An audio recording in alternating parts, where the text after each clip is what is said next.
8869. Electric circuits are protected from overheating by A. Thermocouples, B. EMS, C. Fuses.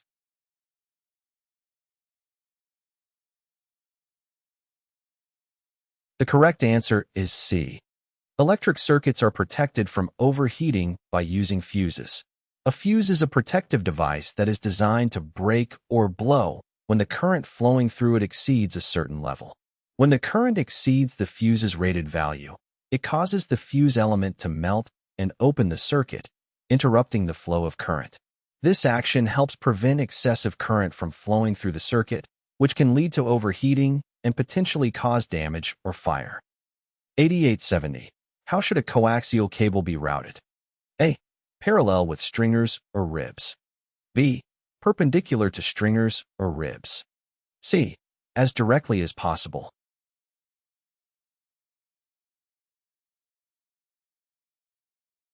The correct answer is C. In general, coaxial cable, which should have a short run whenever possible, is permitted to be routed directly instead of being run parallel to or at right angles to stringers and ribs. This allows for more efficient and direct installation of the coaxial cable, minimizing the length of the cable run. By routing the coaxial cable directly, it reduces the potential for signal interference and improves the overall performance of the cable. This practice ensures optimal transmission and reception of signals while maintaining the structural integrity of the aircraft components, such as stringers and ribs. 8871. Which of the following copper electrical cable sizes should be selected to replace a number 6 aluminum electrical cable? A. Number 4. B. Number 6. C. Number 8.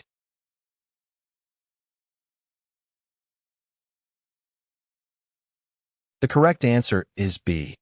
The general guideline for replacing aluminum electrical cable with copper is that copper wire 2 wire gauges smaller, with a larger number, can be used as a replacement.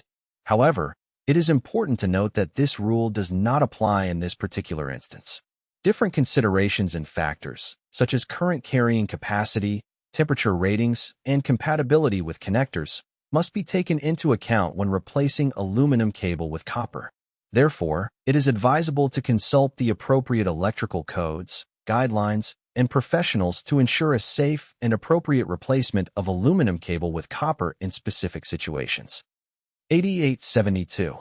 In installations where the ammeter is in the generator or alternator lead and the regulator system does not limit the maximum current, the ammeter can be redlined at what % of the generator or alternator rating? A. 50.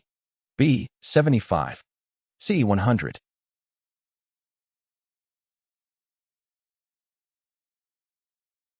The correct answer is C.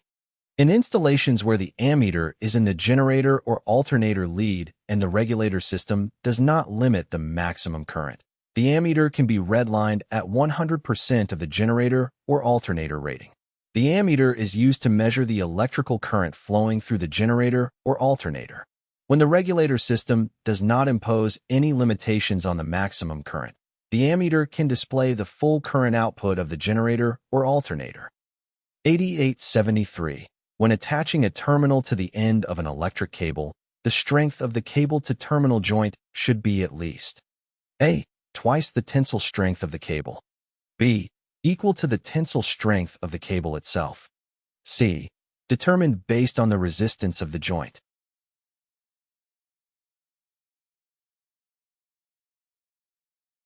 The correct answer is B. When attaching a terminal to the end of an electric cable, the strength of the cable-to-terminal joint should be at least equal to the tensile strength of the cable itself. The tensile strength refers to the maximum pulling force or load that the cable can withstand without breaking or failing. It is important that the cable-to-terminal joint is strong enough to handle the same amount of force as the cable, ensuring that the joint does not become the weak point in the system.